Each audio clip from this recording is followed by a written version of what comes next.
when you want to destatalize your roads, another way to do it is to have the existing government, which is an entity that people are already familiar with and already have a relationship with.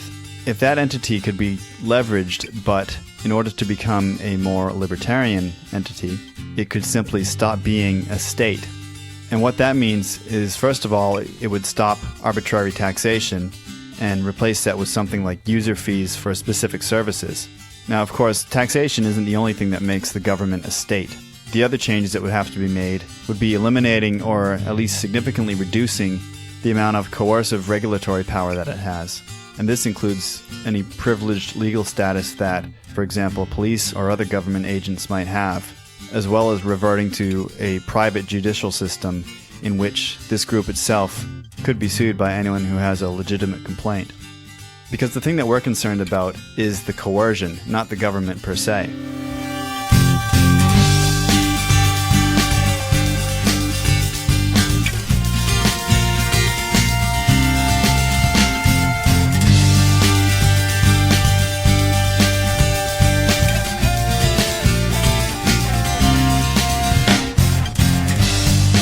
Welcome to Anarchitecture, episode 24.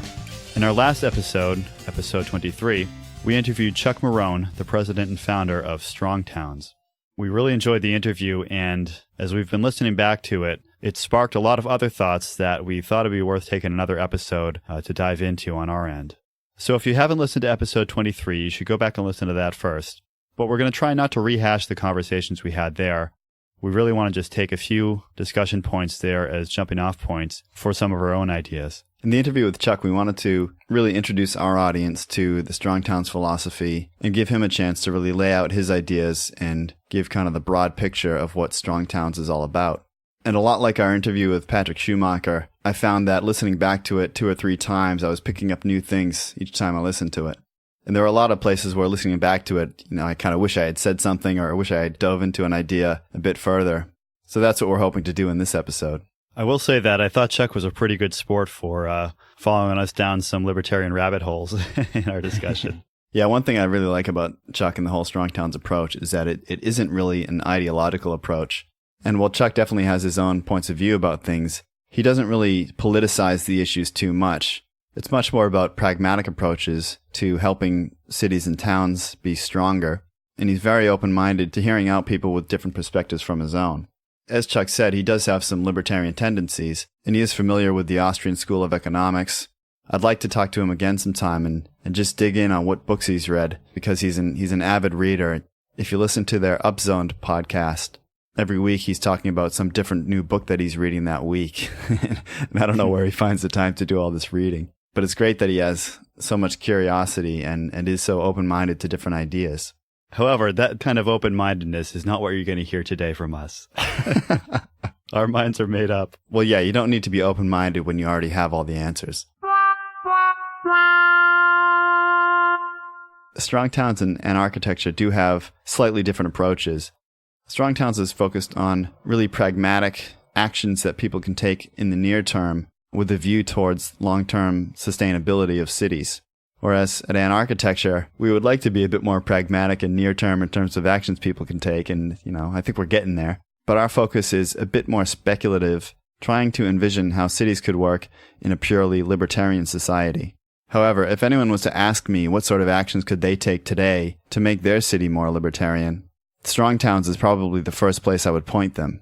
Because regardless of ideology, when you make towns and cities stronger and more resilient, then they'll be less likely to go chasing after this Washington money or this kind of big box store corporate money, and they'll be much more attentive to the needs of the individuals within that community. We often find that even though we at Anarchitecture are trying to think about this long-term, somewhat hypothetical goal of managing cities by means other than government, we find that there's often a serendipity between the kind of ideas we promote, like reducing zoning restrictions, or not subsidizing infrastructure, or having use fees for infrastructure rather than some kind of dumb blanket tax. All these ideas are things that get us closer to a more libertarian state of affairs, but at the same time, they have effects in cities that strengthen those cities and make them more fair in the way that they are collecting payments and distributing services.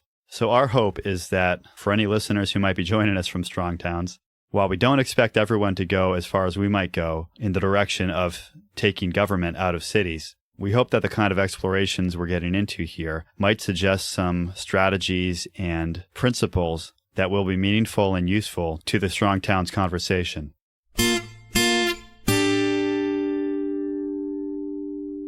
During the interview, Chuck asked us an interesting question about how we would approach a new business entering town, such as a movie theater. Small town has someone who wants to come in and build a movie theater, wants to open up. They're not asking for any subsidies. They're not asking for any tax breaks. They're willing to pay their own freight. The problem is they know in the market that if they go in and they invest, this is like a ma and pa, we're going to put in 2 screens or whatever, and we're going to show, what's going on, but we're going to put our money, our labor, our effort into this. We know that if we open up and a year later, AMC comes in on the outskirts of town and opens up the 6-plex or the 12-plex, that we're going to go out of business overnight. This is going to be over. So what we're going to ask you, the city, is will you protect us from that? Will you, in a sense, zone the property so that we can be competitive here? We're not looking for, we're looking for a monopoly, but we're not looking to gouge prices. We're not going to charge $20 to go to a movie. We still have to be competitive because we're competing against other entertainment options in town. But if the choice is between no movie theater in this town or a movie theater with some modest monopoly protection or protection from competition in a small town, where do we fall? And I've struggled with this one because I understand the economics of this person who wants to step up and do this. And I also would like a movie theater in my town. And I also understand that I'd like to support the local family instead of the AMC. Where do you think a true libertarian or would fall on something like this? And this is probably the thing that stuck with me the most after we had first recorded it, where I was kind of coming up with all these other responses that I wish I had said. However, listening back to it, I think we did end up putting forward some pretty good points, not just from the sort of libertarian NAP moralizing position, but also from the pragmatic position of once you empower this government with the ability to pick winners and losers, are they really going to make the right choices each time? What that conversation made me think of, and I'm not necessarily accusing Chuck of this, but this idea of minarchism, which is, libertarians who don't like government and don't think the government should be doing a lot of the things it should be doing. However, for the 1 or 2 or 3 things that they think are the most important things that government does, they say that government has to keep doing those things. So in other words, it's the age old, we don't want government doing A, B, and C, but they have to own the roads, or they have to provide national defense, or they have to provide public education. That's the thing that we need government for. So therefore, we need government. Yeah, I like to say about minarchism that a minarchist is someone who thinks that government is inherently, thoroughly, and incorrigibly incompetent and corrupt, and that the one issue most important to them can only be addressed competently and justly by the government. Yeah, and again, I'm not accusing Chuck of this because I don't think Chuck, would say all of that. I don't think he claims to be a hardcore libertarian. But this idea that, to bring it back to the built environment, that there's something I want to see in my neighborhood or there's something I want to see in my town to get developed. And that thing isn't going to happen unless the government creates some set of conditions, whether it's through zoning or whether it's through some kind of a subsidy or through some kind of infrastructure development that makes that particular thing possible. That as long as I like that thing that they're doing, that's a proper thing for government to be doing. Yeah. And of course, as I think we answered pretty well in the episode, giving them that power, opening that door for them, first of all, probably isn't going to get you the thing you want. Just ask Suzette Kilo, whose house got seized by eminent domain and is now a barren field because the project never went ahead. So the idea that we should be looking to government to guide certain types of development within our neighborhoods, I think just goes down some roads that we don't want to go down, even if you're not a libertarian, even if you're not somebody who is just trying to reduce governmental power purely on principle. If you want neighborhoods to be developed in an incremental, bottom-up way and ultimately become resilient places, that looking to government to change the rules or grant special favors in order to make that happen isn't going to get you there. Yeah, and I think Chuck understands all this as, he was kind of, as he said, he was kind of nodding his head as we were making some of these points during the interview. He raised this sort of counterpoint, which is that the city can always change it back. He was talking about sort of a light touch approach where effectively a legal monopoly privilege was all that was being granted to this business. And as he said, if that business failed to meet certain criteria or certain performance, or if, there was some sort of public outcry about the business, then the city, as he said, the city could always change it back and revoke that privilege. Now, again, this kind of concerns me as a libertarian because, as we're seeing in a lot of places now, the grounds for revocation of a privilege like this are often not clearly defined from the outset. And if a business model is dependent on this, then it can make things pretty perilous for them in the future. Because you never know what's going to happen with, some local citizen gets a bee in their bonnet about something and is down at the city council every week, thumping the table about how your movie theater, is letting people out at 9 p.m. and they're talking as they walk past that neighbor's house or something like that, and waking up their cats.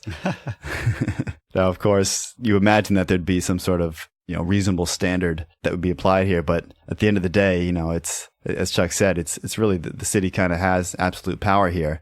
And, what they giveth, they can taketh away. Yeah, and there are three things I want to respond to there. The first is that, of course, the way you just described that, you think about the incentives that this creates within the community and for businesses. I mean, if all it takes for a business to gain a monopoly privilege to wipe out any potential for competition within their town, if all it takes is getting some kind of special privilege from the city council, think about the incentives that creates for businesses coming into that town. Especially in a small town where everybody is at arm's reach, it wouldn't be hard for a business to come in and get buddy-buddy with all the city councilors and, maybe kick in a little money to each of their campaigns, or at least the ones who get on their side. All that stuff that happens in a big way at the federal level could start to happen at the city level as well, where you have local city elections, being swayed by money from corporations who are coming in to try to build their big box store within that town. Well, yeah, and of course, this doesn't just happen at the federal level now. I mean, it does happen at the local level now. And that's why you see a lot of these stories about incentives. I mean, this whole thing with the Amazon HQ2 was just a big story where, they were just fishing around for whichever town could give them the biggest tax breaks and the biggest infrastructure subsidies to support their new office.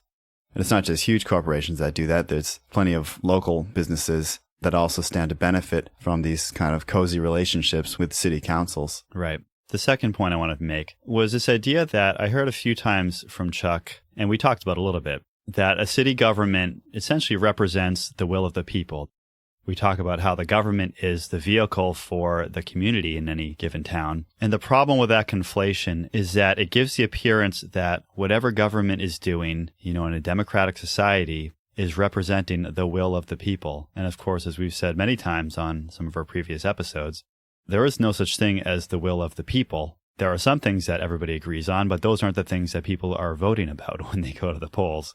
People vote on the things that they disagree about, and whoever happens to eke out a majority gets their way. So to me, it's always disingenuous to represent government as representing the will of the people. You could say something like, a democratic government is the best compromise between people who can't otherwise agree. And that's a very different statement than saying that it's the will of the people. And so in this example of the movie theater, the idea that, first of all, that the people want to grant this monopoly privilege to this movie theater to begin with, and second of all, that if the movie theater starts treating people badly, that the people would want that movie theater to lose that privilege. For me, that's a big leap of logic. Well, and the thing is if that's truly the case, if there's a majority of people in this town that really want this movie theater to happen, then without granting any privileges to the business, these people can vote with their dollars. And that's where a more free market approach can often achieve the sort of outcome that this interventionist approach is trying to achieve. And the people don't need this third-party government to mediate these transactions on their behalf. They can simply patronize the business if they want to patronize it, and they can stop patronizing it when it stops serving them. And you'll have the same sort of outcome that Chuck was describing. Now, of course, this means more risk for the business owner, because as Chuck said, there's always the risk that some big box competitor is going to open up the competing business on the outskirts of town on cheaper land. But as we discussed, those business models are typically viable only because of the additional subsidy they get from all the free roads and sewers and water infrastructure that the city runs out to those locations. Yeah, and as we said in our discussion, that becomes the justification for why you might do something like this for a small business going into a downtown area. Because you could argue that the city has already made all of these mistakes of extending this development out, which effectively creates a subsidy for this type of big box development. So shouldn't there also be some kind of relief for a business who's trying to come in and revitalize a downtown area? And I can certainly appreciate that. This is the kind of snowball effect that we get into when we start granting these little powers and privileges to government, that it starts as something small that makes sense maybe for one project.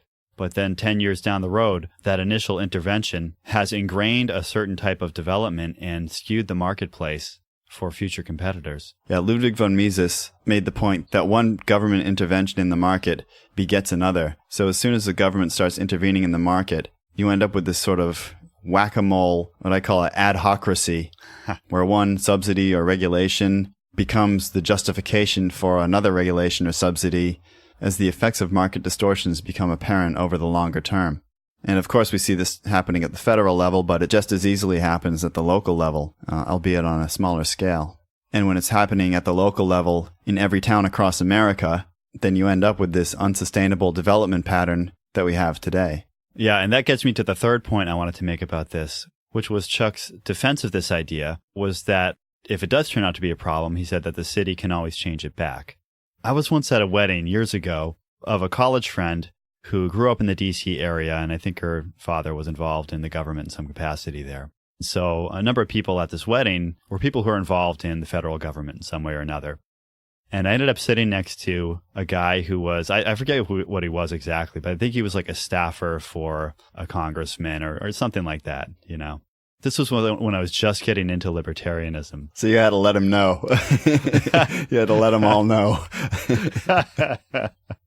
I kept my cool, but I asked, we got talking a bit, and I asked this guy, what would it take to just take the Federal Register, which is the volumes and volumes of books of all of the written federal laws, and this is just hundreds of thousands of pages, and it expands something like 60,000 pages every year. And I asked this guy, what would it take to take that thing and just cut it in half? I mean, you know, there's all kinds of junk in there that's just never gotten weeded out of it, that doesn't apply anymore. There's probably all kinds of laws about how you should harness your horse in the middle of a city street, or, you know, all kinds of stuff like that just has no bearing on our modern society. Well, not if Vermin Supreme gets his way. True. Well, a lot of things are going to have to change when we move to the pony-based economy, but we'll save that for another episode. So I asked this guy, what would it take to take all these laws, just take that Federal Register, just take half of the books and throw them out, just cut the thing in half? And he kind of smiled, and his response to me was that the hardest thing to do is to remove a law that has been passed. You think about what it takes to get laws passed, you know, all the proverbial sausage making that goes into it, all the negotiating, all the grappling back and forth, all the hand-wringing, and then they finally get a law passed. You think about then trying to walk that back and undo all of it. Every once in a while, there will be some high-profile law like Obamacare or like the NSA spying protocols that will get some media attention, and someone will get into power and make a big deal, and, you know, maybe they can start to claw some of that back. But by and large, once this stuff becomes law at the federal level, it never goes away. Yeah, because they've already negotiated it, and, you know, once that's done, nobody wants to ever see it again. They've got other pork to legislate. Well, not just that, but once these things go into law, then you have businesses getting themselves set up around the law, like, you know, take something like Obamacare. That thing got passed, and now 5 or 10 years later, however long ago it was, all these insurance companies have structured their entire business model around the requirements of this healthcare legislation. And so none of those guys want to see this stuff get rolled back. In fact, half of those guys were the ones who wrote it in the first place. So the incentive to try to take a law off the books or try to, you know, hit the undo button on legislation, those incentives just aren't there. And as time goes by, it becomes harder and harder to do that. You see this even in like software engineering. I try to check in every once in a while on discussions that are going on in the world of cryptocurrency. And one thing I remember hearing a discussion about was this idea when they started coming out with hardware wallets, that there were certain things in the Bitcoin protocol that once they started getting built into these wallets, that they were going to be really hard to change. It's one thing if your Bitcoin is all based on software-based wallets. The software-based wallets can upgrade. But once you start hard coding certain aspects of the Bitcoin protocol into a piece of hardware, you actually build it into the chip that sits on this device. Now there are people who aren't going to want those aspects of the protocol to change moving forward. And when we think about the built environment, this happens on an even larger scale. This is really the whole story behind the Strong Towns movement. You have legislation through zoning and through development plans and through economic plans that creates a set of priorities within a town. And once those things are codified into law, people start making investments and creating developments in response to those laws. And of course, at the same time, the city is then extending infrastructure, extending roads, extending water and sewer, possibly extending their service areas for things like police and fire, which means maybe more fire stations. Maybe they're upgrading some of the head-end equipment at the sewer plant. So legislation that relates to the built environment tends to move pretty quickly from software to hardware. And from that point, it's impossible to roll this stuff back. Because let's say you build a sewer line out to that Home Depot or the AMC Sixplex movie theater. It's all well and good to say that we, the city, has changed our mind, and now we don't want to give these privileges to this big box type of development. Well, in the meantime, you've had, 3 residential developments who are pulling off of that same sewer line, and you've had an auto repair shop, and you've had a couple of chain restaurants that are all tapping into that infrastructure that was originally extended maybe for this big box that at the time was the thing that was going to save the city. Trying to then roll back this prioritization of this certain type of development becomes absolutely impossible until the whole thing collapses in on itself. And this is the process that Chuck is always describing about how these unsustainable developments ultimately fail and take down the whole city with them.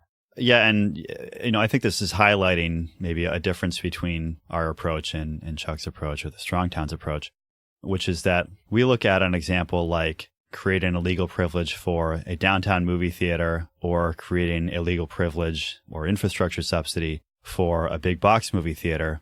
We look at that as two sides of the same coin, or it's essentially the same. Those are both the same example to us. Whereas to Chuck and to Strong Towns, they see the value, and I'm not disagreeing with this, of encouraging more of a Main Street type of development, revitalizing and increasing that value per acre in an existing area that is served efficiently by infrastructure. And realistically, some kind of government backing might be the only way to make that possible in a lot of these places that have already buried themselves in infrastructure subsidies to less resilient types of development.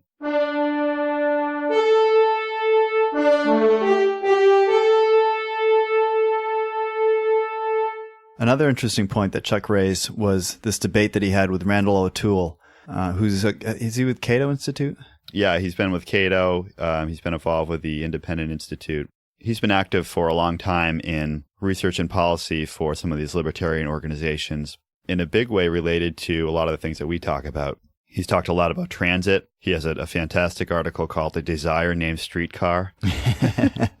And he's talked about housing and patterns of development. And I think just last year he put out another book about rail and rail investments and why in a lot of places those don't make sense. Yeah, he's also written a bit about smart growth, which we talked about in our last episode. Yeah, we should really have him on the podcast because he does have a unique perspective on some of this stuff. And he's been talking about the kind of things that we talk about for quite a while. Yeah. So I haven't actually watched that debate. I think you have. But the point that Chuck raised was this issue where Randall, I guess, lives on a private road, a privately owned road. And he had an issue where the road needed to be repaired. There was one holdout neighbor that didn't want to pay for the road. He was happy to leave it the way it was for a while. And so they ended up having to take this guy to court to basically force him to pay his share of this road maintenance. Yeah, that debate was I think it was in Lafayette, Louisiana, which is where Chuck had done all of that research on the actual costs of some of this infrastructure, which we talked about in the interview with him. And it was at that time when Lafayette was considering accepting or voting for this new comprehensive plan that I would think was based on some of the work that Chuck and Joe Minicozy and some others had done there. And I think in that debate, I think Chuck got a little frustrated with Randall because it seemed like Chuck was trying to speak more to the specifics of that plan that was going into place in Lafayette. And I think that Randall kind of kept falling back on general responses like, planning is bad, we can't predict the future, Hayekian knowledge problem type of stuff, which is all well and good, but I don't think it really served the purpose of what that debate was about. But Randall had brought up this point about private road management or private road ownership. in response to a question from the audience. And as I understand it, it wasn't clear to me whether this road was actually owned by some kind of a homeowners association or whether it was truly just a road that had been built privately at some point in the past and these houses had been built up on it. And there was no defined ownership or maintenance mechanism for that road. So obviously, if there was an HOA in place, then that spells out who owns a road and what responsibilities they have and what the processes are for people paying for that. And if that's the case, and a neighbor is signed on to that HOA, but they're not paying in the fees when those fees are levied by the HOA, then yeah, that's a problem. And I guess ultimately you might have to take them to court in order to resolve that. But that's not really a problem. There are tons of places all over this country where people are in HOAs like that. And they have ways of maintaining not only their roads, but they could have private sewerage within a development. Sometimes the HOA, like in a condo situation, they might actually own the buildings or at least the shells of the buildings, where the HOA is responsible for replacing the roof or repainting the exterior of the house or repairing decks and things like that. So that's a pretty innocuous type of organization that I think can be pretty effective for maintaining roads within some defined developments. Where this might get a little more questionable is if there was no defined organization that owned that road. So as I said, if this was just a road that had been built out at one point and people came along on this private road, or maybe the status wasn't even like a private, like a privately owned road. Perhaps it was just some kind of a public road, and I don't mean a governmental road, but just a road that people used for a while. It got some development on it, and no city or township ever claimed ownership of it. These things do happen. I actually ran into this situation on a project recently where someone was looking at a piece of land and they had this road that apparently nobody owned that was leading to the property. So these things do exist out there, and obviously that's a more difficult problem to solve. If that's the case, I don't think that Randall and his neighbors would have been right to force another neighbor to pay for that road, or at least to make the improvements that they wanted to make on it. I think that the right way to deal with that from a libertarian perspective is essentially with a form of homesteading. And I think we've explained this pretty well in our public space series. So these were a few speeches I had given, our episode 13 and episode 19, where we have a road that's actively being used. So it's difficult for someone to go in and just homestead it kind of on a Lockean basis, where they're mixing their labor with that land, making improvements. And then they get to own the whole road and charge fees to other people. In those situations, we believe that pre-existing access rights should be maintained. However, if somebody is coming in and making improvements to that road, that there is a rationale there for them to maybe not require everybody else to pitch in for that specific improvement, but at least charge some kind of a reasonable maintenance fee for use of that improvement going on into the future. And we talked about our idea of an opt-in trust as a way of facilitating that, where people who want to participate in ownership and improvements to that road can do so, and people who don't want to can opt out of it. However, we think that that can create some legitimate basis for establishing reasonable fees for use of improvements on that road. I think libertarians and anarcho-capitalists in particular tend to latch on to one particular solution that seems to make sense within the framework of property rights or homesteading. And in this sort of situation, it's quite often this homeowners association solution that seems like the most obvious, because it takes that doctrine of private property and simply broadens it out a little bit so that you have your private property, which you own, and then you might own a share in this HOA or some sort of corporation, which owns the public space and shared areas in the vicinity of your property. But as we discussed in episode 19, HOAs are no panacea, and it's not the way that a lot of people actually want to live and interact with their neighbors, and especially libertarians who tend to be pretty individualistic and have a natural aversion to any sort of bureaucracy. So it's really incumbent on us as libertarians to come up with a much more diverse range of solutions for these sort of problems. So as Tim just mentioned, one solution that we're in favor of is the idea of a voluntary opt-in trust. But in our discussion with Chuck, there were a few other potential approaches that were raised. One of them was the idea of de-annexation, or what libertarians would call secession, where people, presumably at the neighborhood level, have the option to essentially opt out of citizenship under that city government. And Chuck talked about this in the context of Memphis, where they went from a regime of annexing new land every year to cover up some budget gaps to de-annexing some of those areas in order for the city to reduce its maintenance load. And as Chuck said, the people who were being de-annexed seemed to be in favor of that as well. I don't know whether the original annexation was done with their consent. I would assume that they would have had some sort of, at least maybe a referendum or something like that, to decide whether or not they would be joining the city. Typically when that's done, as I understand it, it's done in order to expand utilities and expand maybe road or at least road maintenance out to these areas. So it might be that in the first year or maybe the second year, the area that's getting annexed will get the sewer line run out to their area or will get the roads repaved or something like that. So there is something in it for the people getting annexed. But it seems like maybe that was a one-time thing for some of these areas. And then after some years went by, they realized that that maintenance wasn't continuing and their costs just kept going up because then their taxes were effectively subsidizing further annexations of these other areas, not to mention maintaining all of the sprawling infrastructure that was causing the problem in the first place. And in these cases, I don't know how these people managed the maintenance after they were de-annexed. Chuck said that they reverted to maybe some sort of county-level government since they were no longer an incorporated town. And I imagine that at that level, there isn't a lot of money for local infrastructure. So it's likely that these people found themselves back in the situation where any maintenance of this infrastructure would have to be done privately. Yeah, I'm not sure. Growing up in New England, counties aren't a big deal out here. There are states out in the Midwest where a county is like the size of New Hampshire, Yeah. And so what we think of as kind of maybe state management in New England, a lot of other areas of the country, the county has a big role to play in places, especially places that aren't incorporated cities or incorporated towns. Chuck actually put out a podcast shortly after we talked to him where he was talking to someone who was involved in these de-annexations in Memphis. If anybody wants a little more detail on the specifics of how all that was done, you can check that out. But I think one thing that I got out of that was that one of the challenges is that they are putting some burdens back onto the county. And so that becomes essentially a negotiation between the town and the county in order to make that de-annexation happen. But as you said, I think that the county's level of service for these areas is a lot less than maybe what the city was promising initially. However, the trade-off there for the residents is that their taxes go down quite a bit.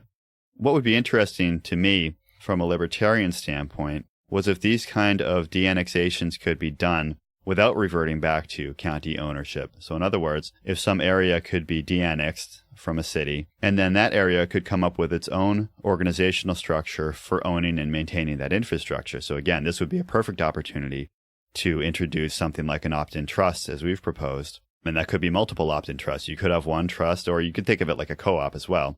Maybe there's one that maintains the roads, or maybe there's a handful that maintain different roads in different areas. Maybe there's one that maintains the water and sewer infrastructure. So that's my hope for these kind of de-annexations, that ultimately that could create an opportunity to introduce strategies for managing these systems that don't rely on taxation and don't rely on some broader government entity.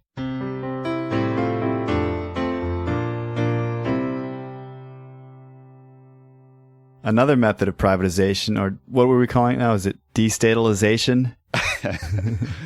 I think that, yeah, let's go with that. That's the best word we've come up with so far. Yeah, that is the best word we've come up with. It sounds official. It sounds scholarly. It certainly is.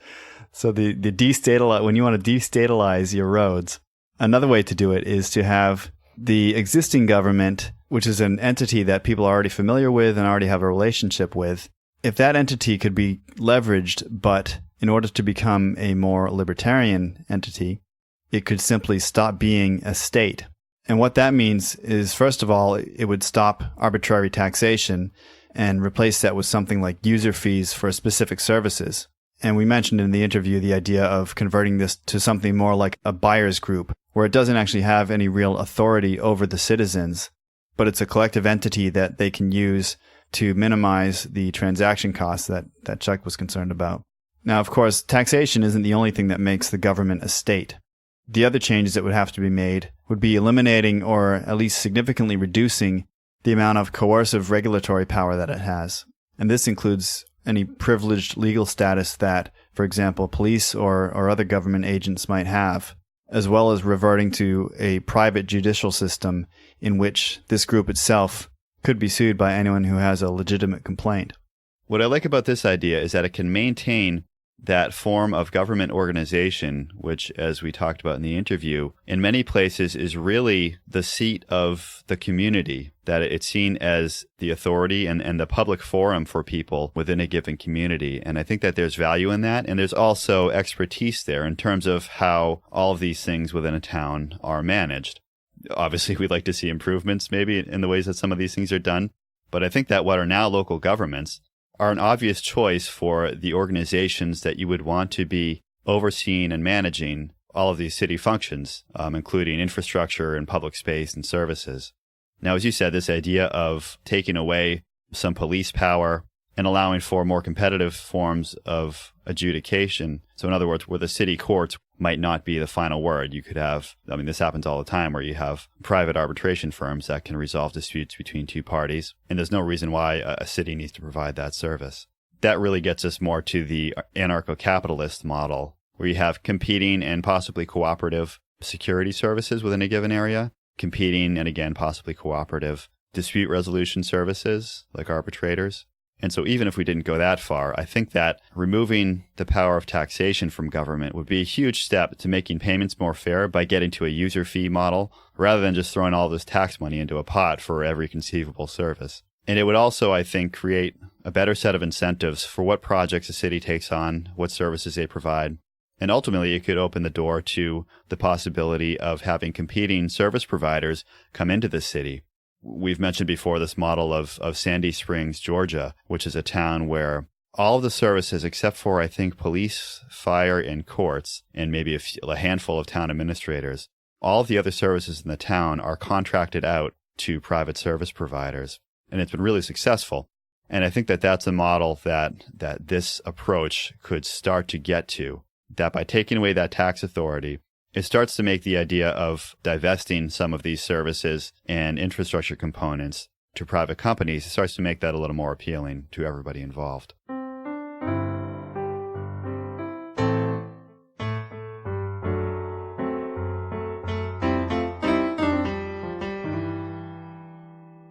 One thing that struck me in our discussion was the example Chuck raised about a Puritan society, and he made the comment that it's coercive, but it doesn't involve government. We didn't really push back on that during the interview, but I think that statement right there shows where a lot of people can get confused about the libertarian message and what we're really trying to achieve. Because the thing that we're concerned about is the coercion, not the government per se. And so in that Puritan society, I think Chuck was being a little hyperbolic when he talked about people being burned at the stake for not participating in a barn raising. I don't know. The Puritans were pretty rough. Yeah. They were basically like the Taliban of their day. Yeah. I wouldn't put it past them. But Chuck wasn't trying to say that coercion is desirable. What he was talking about was that social pressures can be more desirable and, in some cases, more effective than government coercion. Yeah, I think that's true. And I think in a large part, even in our current society, that social pressure, by and large, is what makes people do what they do. I think that government policies and government laws that say what's right and what's wrong, I think that influences the way that people think about their actions and their actions of their neighbors. But if you're choosing to drive the speed limit on a road, let's say, most of the time you're probably not doing it because you're afraid that you're going to get pulled over at any given moment. I mean, that almost never happens. You hardly ever see a cop. And if you're in your town, you know where the cops hide anyways, and and you can avoid them. A big part of the reason I think people might not drive fast through their neighborhood is that they don't want to be the jerk in their neighborhood who's peeling out down the street every time they leave their driveway. This kind of social pressure is something that libertarians talk a lot about the idea of ostracism, about market-based means of bringing about some kind of change, something like a boycott or even just a bad publicity campaign. These are valid tactics within libertarianism. Yeah, and the example he gave about Puritanism was also illustrating the benefits of a focus on localism rather than a reliance on money from Wall Street or Washington. Chuck said that he prefers something like a governmental localism, where you do have a local government, but the state or federal government, if there is one, is much weaker and has much less influence on what happens at the local level. And this is very much in line with libertarian ideas about competition between either neighborhoods or towns or cities, so that you can have different places with different sets of rules in place, and you can vote with your feet to choose the place that's best for you. And this has the immediate effect of helping you to find a place that you prefer, but then it also puts pressure on other places to be more competitive in order to attract citizens. So this has a natural tendency towards local governments that are more responsive to their citizens. This emphasis on governmental localism, especially if you can get to the point of having sovereign local governments that don't depend on some national government for their legislation and adjudication, this creates another interesting possibility for legislation itself. As you just said, that the competitive nature of all of these individual cities and towns who are more or less autonomous allows each of them to develop their own legal standards and their own laws that apply within that given area. This in and of itself might not be the libertarian ideal because you still have that layer of governmental control at the local level. But what it does is it allows for these laboratories of legislation in each of these cities that over time will start to influence each other. And essentially where this gets us is back to a form of common law. There was an interesting episode of the Free Thoughts podcast where they had John Hasness on, and he talked about how common law evolved in England. And essentially you had all these localities who might have had more or less of a governmental structure. But basically people within these localities would kind of figure out how to solve their problems together. So if someone's cows wandered onto somebody else's land and was eating their grass, these localities would come up with ways of resolving that. And different towns in different areas might come up with different solutions for that. Part of the role of a king in these areas was that the king would send people around who could adjudicate disputes within some of these different areas. And so, since these guys were going around between all of these different villages and finding out how these different villages were solving their problems, they were kind of pollinating these different ideas around the country. And ultimately that evolved into this form of common law, where there was a convergence of legal standards among all these different areas, where at one point they might have had very different ways of dealing with problems, but as time went on and they kind of borrowed ideas from these other places, these ideas all kind of converged into a common law that could be applied more generally and widely understood across a large area of land. And to me, this is a much better way for law and legal standards to develop than what we have now, which is just a bunch of power-hungry morons in a big building sitting down and just saying what is and what isn't, based on the loudest lobbyist or the biggest campaign donor. So to me, when I think about this idea of governmental localism, that's my hope for it, is that it can get us back to a form of common law type of legislation, rather than all of these top-down federal statutory laws.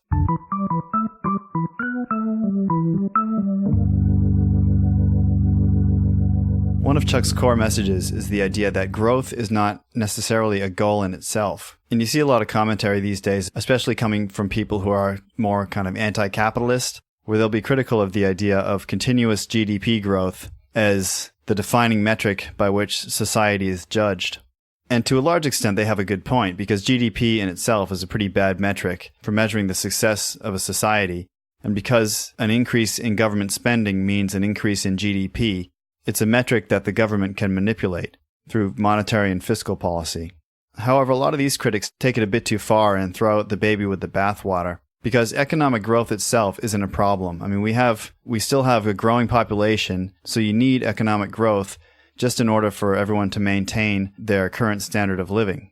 And of course, it is generally more desirable for many people to be improving their standard of living, which means you need even more growth. The problem with growth is when it's done in a way that trades off growth for stability. And this is most commonly seen in the effects of inflationary monetary policy, which ultimately leads to the boom-bust cycle. If you think about the Austrian idea of the boom-bust cycle, there's a lot of focus there on money creation by the Federal Reserve and how that gets multiplied through the fractional reserve banking system, and how all of that artificially reduces the interest rate so that people will tend to take on more debt and invest in more projects than what people's actual savings will be able to support in the future. Now, the other side of that coin is really the other side of all of these monetary transactions. A lot of that money ends up going into the built environment. Obviously, we saw this in 2008 with the housing boom. So the built environment, and especially this motivation for growth within the built environment, to me, it's really part and parcel of this business cycle theory, where when you're building things today that ultimately you're not going to be able to pay for in the future, it's almost like you're stealing from the future, that you're building something with borrowed wealth that is not just borrowed from people's savings, but that really depends on future payments that people haven't saved for. Dr. Mark Thornton, who I think is a fellow at the Mises Institute, recently put out a book called The Skyscraper Curse. which goes into detail about the specific effects that the inflationary business cycle has on developing the built environment. And he describes some second and third order effects. For example, as people bid up the value of land, then that incentivizes more dense development, especially in city centers. However, when it turns out that those land values were really just a bubble, then of course there's all that additional physical capital that's been built, but the long-term demand just isn't there after the project's finished and the bubble bursts. Chuck brought up the example of the Empire State Building as something that could never go bad. And he was talking about, he was meaning that it wouldn't fail because the infrastructure around it wouldn't fail. But actually, when the Empire State Building was built, it sat vacant for 10 years? I mean, maybe not completely vacant, but it took them a long time to fill that building during the Depression. Yeah, the way the skyscraper curse works is that there's certain milestones in the development of record-breaking skyscrapers that can be used as a rough indicator of stages of the boom and bust cycle. And I can't remember the exact details, but for example, when they first break ground on the construction, that's usually a sign that the project has some good financing, and it's something that normally happens during the upswing of the boom cycle. However, it's usually when the record-breaking level of the building is completed is used as a signal that the boom is essentially at its peak. And then, of course, by the time the building's completed is normally somewhere around the time that the bust is in full swing. And so you end up with this building that's vacant. And you see the same pattern with, as Tim said, the Empire State Building. I think it might have happened with the Sears Tower as well. And of course, the Burj Dubai in 2008, 2009. Now, Chuck talked about value per acre as one of the best metrics for determining whether certain neighborhoods would be sustainable. And of course, if you're at the peak of a bubble, there's a lot of places that have a pretty high value per acre, that once the bust comes, that value per acre is going to drop pretty precipitously. And I think the tendency with city planners these days, one of the big buzzwords is placemaking, where the idea is that you build some sort of amenity, whether it's a walkable downtown or some public space areas or a transit line or some other infrastructure like that. And the idea is sort of, if you build it, they will come. And that you're putting in all these amenities and then expecting that because those are there, that will increase the value per acre of the properties in the vicinity. However, Chuck said that the most cost-effective measures are much smaller scale and much less grandiose. He talked about simple things like, painting crosswalks, putting in street trees, fixing up sidewalks. And these are small-scale incremental improvements that can also increase the value per acre. Now, I like to contrast these two different approaches as push versus pull development. So push development would be the first one, where you're building a bunch of infrastructure with the expectation that eventually the neighborhood and residents are going to move in around it to bring value to that neighborhood. Whereas pull development means that you've already got a neighborhood in place and you're developing the infrastructure on a much more incremental kind of as-needed basis. And this is the kind of development that Chuck was talking about when he discussed the traditional development pattern, where people built houses on these lots kind of incrementally and then brought in the services to new areas as they could afford them. I've read some of Chuck's writing where he's talked about this idea of just right-sizing the infrastructure for the current level of development. And on some of their articles, they have these great photos of like a certain Main Street area, and they show it like, in 1910, and then they'll show it in 1950, and then they'll show it in 1970 or whatever. And they show how the infrastructure in place has been scaled to match the level of development. So in 1910, you just have some very simple wood buildings alongside a dirt road. In 1950, some of those buildings might be a little more built up. You might see power lines running down the street. You might see a paved road. In 1970, you might see those power lines. Maybe now they're underground. Maybe the buildings that are around it are now bigger brick buildings, more permanent buildings. The road's paved. There are sidewalks. You see fire hydrants, which means that there's plumbing underground. There are catch basins for a stormwater system. So all that development grows together with the development of the value-producing properties around it. And the trade-off there is that you have to keep reworking the infrastructure as all of this growth is happening. I think nowadays, one philosophy that a lot of towns, and particularly maybe their engineers might have, is that if we're going to dig up this road and build something, we might as well put in the biggest pipe that we can to accommodate any potential future demand that we might have on this system, rather than digging it up again in 5 years or 10 years when that growth actually does happen. And I think that Chuck pushes back against this and says that, no, that might be an efficient thing to do in the long term, but it's not a resilient thing to do. Meaning that, yes, like if you look at a 30-year scale and the cost of installing and maintaining this system, that the bottom line might be that if that growth does come into place, then that system would have been more efficient. But he says that by doing more incremental development of infrastructure, by starting with a smaller pipe, even though you have to dig that pipe up 2 or 3 times to accommodate that future growth, that at each of those scales, that system is more resilient, because if that future growth doesn't come, or even if that future growth happens in a different way that wasn't expected, then now you don't have this oversized system in place that requires more maintenance than the simpler, smaller system that you could have built to meet your current demand. And you also have less debt because the smaller system would have cost less to put in the first place. Exactly. You could also, rather than having the one big pipe running down Main Street, you could have the small pipe that gets put in 1950, and then as the town expands, rather than replacing that small pipe with a bigger pipe, what you could do is run another small pipe in parallel with it. And what this does is it not only provides additional capacity, but it also provides some measure of redundancy, so that if you need to do some repair works on the first pipe, you can bypass it and keep the second pipe in operation. And as the town continues to grow, you could even add a third or a fourth pipe, and by then you should have a much better understanding. Maybe at that point the first pipe is at the end of its life cycle, so you replace that with a bigger pipe or something like that. So there's this trade-off between upfront CapEx efficiency and kind of long-term redundancy and flexibility.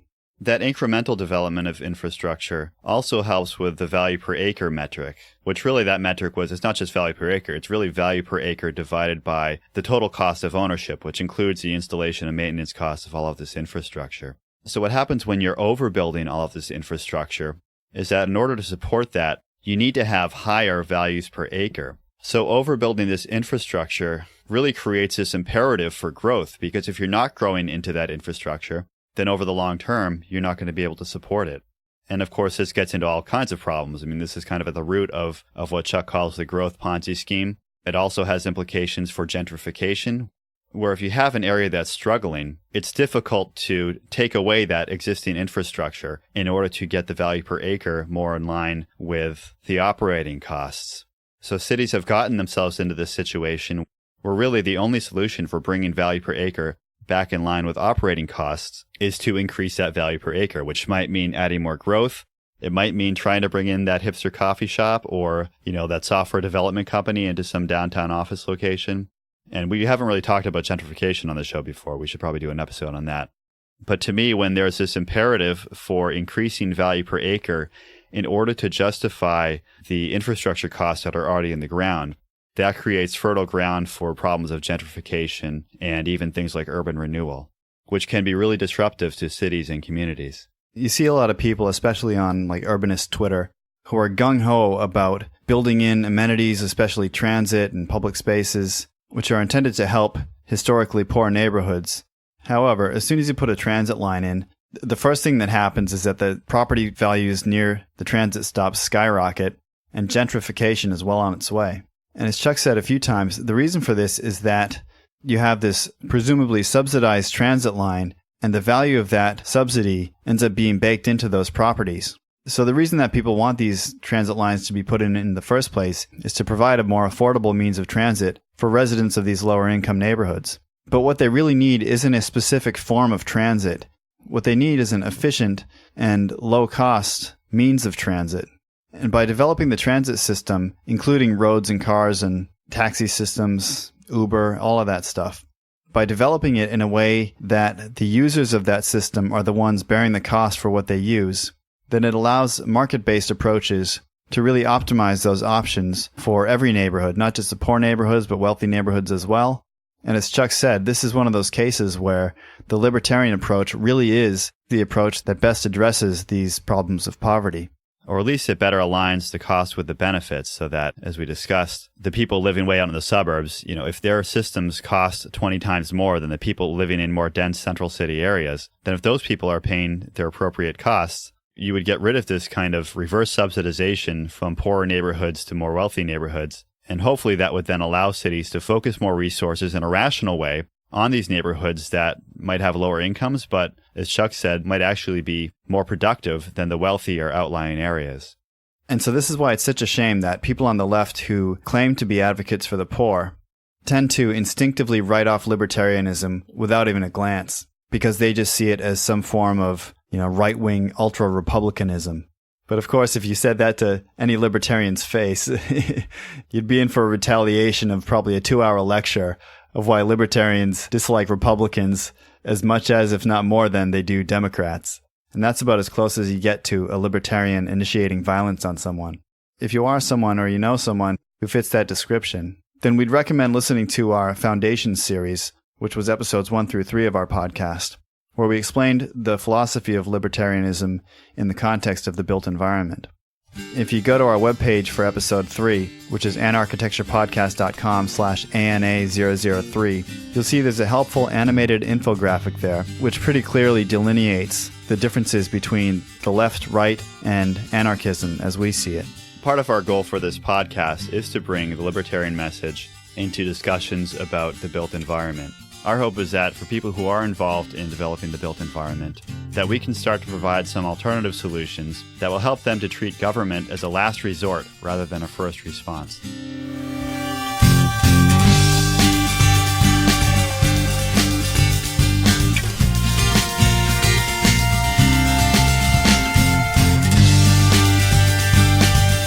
Thanks for listening to Anarchitecture Podcast, the built environment of a stateless society. Visit anarchitecturepodcast.com to follow our blog and social media and find out how you can support us through Patreon or with cryptocurrency.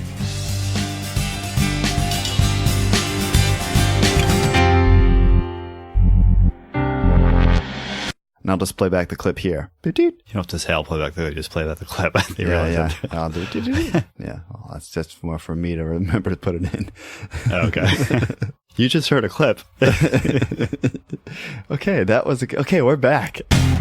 I was once at a wedding with a friend of mine. I was once at a wedding. Start this like Chuck starts a story. Yeah. I was once at a wedding. Is that they don't want to be the jerk in their neighborhood who's peeling out down the street every time they leave their driveway. Do you want to say something about with a whistle tip? Do you know that? The whistles go woo. No. Who's peeling out down the street with his whistle tip? No, because some people do want to do that. That's why they put whistle tips on. I don't want to harp on this stuff too much, but I know. I just gave Austrian business cycle theory in one sentence. So hopefully we've piqued the interest of some Strongtown supporters and other people involved in urban development. And the next time they're deciding whether or not the government should have some involvement in some development, hopefully our voices will be the little angel on their shoulder, telling them not to go down that road. Stroad. And instead to choose, Not to go down that Stroad. Right. Oh, God. Telling them not to go down that road and instead to look for non-governmental alternatives to solving their problems. Oh, God, that's terrible. Hey, you didn't say Stroad.